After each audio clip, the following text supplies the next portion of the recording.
नमस्कार। हर हर महादेव। बहुत से लोगों का फ़ोन और कमेंट्स आ रहे हैं कि एकादशी का व्रत 1 तारीख को किया जाए या 2 तारीख किया जाए। शास्त्र आज्ञा है कि 10वीं विद्या एकादशी स्मार्तों को नहीं करनी चाहिए, लेकिन कभी ऐसी विशेष परिस्थितियाँ आती हैं कि 10वीं विद्या एकादशी का व्रत किया जाता है, कब जब द्वादशी तिथि क्षय हो। इसलिए उस ऐसी परिस्थिति में 10वीं विद्या एकादशी किया जाता है। इसके लिए शास्त्रों का प्रमाण है। और कुछ प्रश्न आ रहे हैं कि रविवार के दिन तुलसी का विवाह कैसे करेंगे, रविवार पड़ रहा है, तो उसका भी निर्णय हमने शायद पहले एक वीडियो में दिया था। जिस दिन तुलसी लगाने का दिन था हमारा, देवशयनी एकादशी के दिन भी रविवार था, उस दिन भी लोगों को बड़ी शंका थी कि हम तुलसी कैसे लगाएं, रविवार पड़ रहा है। तो इसका हमने निर्णय पहले दिया था कि रविवार के दिन किसी प्रकार से तुलसी को तोड़ने का, चयन करने का निषेध है। स्पर्श करने का, पूजा करने का, जल चढ़ाने का, लगाने का, विवाह करने का रविवार को कोई दोष नहीं दिया गया है। किसी प्रकार का निसंदेह होकर के आप 2 तारीख को तुलसी का विवाह करें, उद्यापन करें। और इसमें शास्त्रीय आज्ञा है एकादशी के व्रत को लेकर के, द्वादशी स्वल्पम अल्पापि यदि स्यात् परहिनी 10वीं मिश्रिता कार्या महापातक नाशिनी, ये वृद्ध वशिष्ठ में लिखा गया है। और आगे ऋषि संग ग्रंथ में एक दूसरा श्लोक आता है, पारणाही न लभ्येत द्वादशी कल्यापि चेत इदानीं 10वीं विद्याप्योपोष्येकादशी तिथि। ये ऋषि संग में लिखा गया।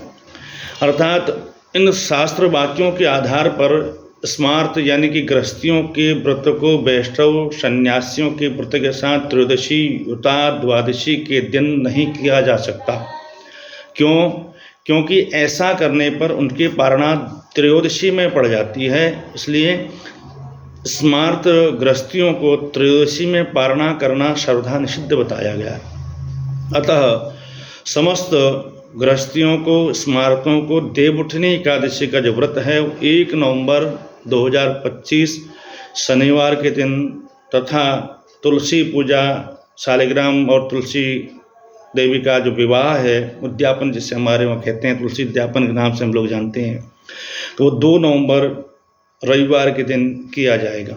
अब जहाँ पर प्रश्न आता है कि रविवार के दिन तुलसी का विवाह कैसे करें, रविवार पड़ रहा है, तो शास्त्रों में रविवार के दिन तुलसी का चयन करने का ही निषेध बताया है, यानी कि तोड़ने का। सीधी सीधी भाषा में हम लोग कहते हैं तोड़ना, तो उसे तोड़ना शब्द बड़ा अच्छा नहीं लगता, इसलिए चयन करने की बात की। तो चयन करने के लिए उस दिन निषेध बताया गया। उसमें तुलसी में जल चढ़ाना या तुलसी का पूजन करना या तुलसी की स्मृतिका को स्पर्श करके अपने माथे में लगाना, प्रणाम करना, पूजा करना, विवाह करना, इसका किसी चीज़ का निषेध नहीं है। अतः समस्त जनमानस को मैं अवगत कराना चाहूँगा कि आप जितने भी स्मार्त गृहस्थी जन हैं, सब लोग कल 1 नवंबर 2025 को 10वीं विद्या एकादशी में व्रत करेंगे, क्योंकि द्वादशी तिथि हमारी सही हो रही है। कल प्रातः 9:12 तक 10वीं तिथि है, तो उसके बाद एकादशी तिथि लग रही है। और 2 तारीख को प्रातः 7:32 तक हमारी एकादशी है, तो उसके बाद हम लोग उसका पारण करेंगे। उसके बाद हम तुलसी का पूजन करेंगे और तुलसी विवाह का कार्य संपन्न करेंगे और अपने व्रत का पारणा करेंगे। इसलिए निसंकोच होकर के, शास्त्र की आज्ञा मान करके, जो शास्त्रों में धर्म सिंधु, निर्णय सिंधु, ऋषि श्रृंग, वृद्ध वशिष्ठ इत्यादि जो निर्णायक जो ग्रंथ हैं, उन सब ग्रंथ में यही निर्णय दिया गया है।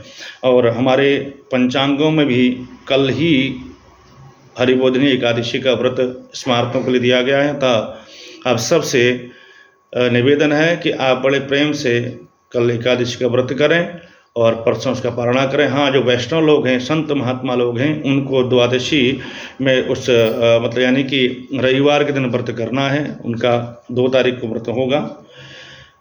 और आप सब लोग, गृहस्थी लोग जितने भी हैं, सब लोग कल एकादशी का व्रत करेंगे निसंकोच। मैं थोड़ा विलम्ब से आज एक वीडियो बनाया है, क्योंकि बहुत से लोगों का फ़ोन आ रहा था, लेकिन समय नहीं होने के कारण आज अभी वीडियो बना रहा हूँ। तो इसलिए आप सब लोग इसको शेयर करें और अधिक से अधिक लोगों तक पहुँचाएँ और कल एकादशी का व्रत करें। श्री राधे, हर हर महादेव। नमस्कार।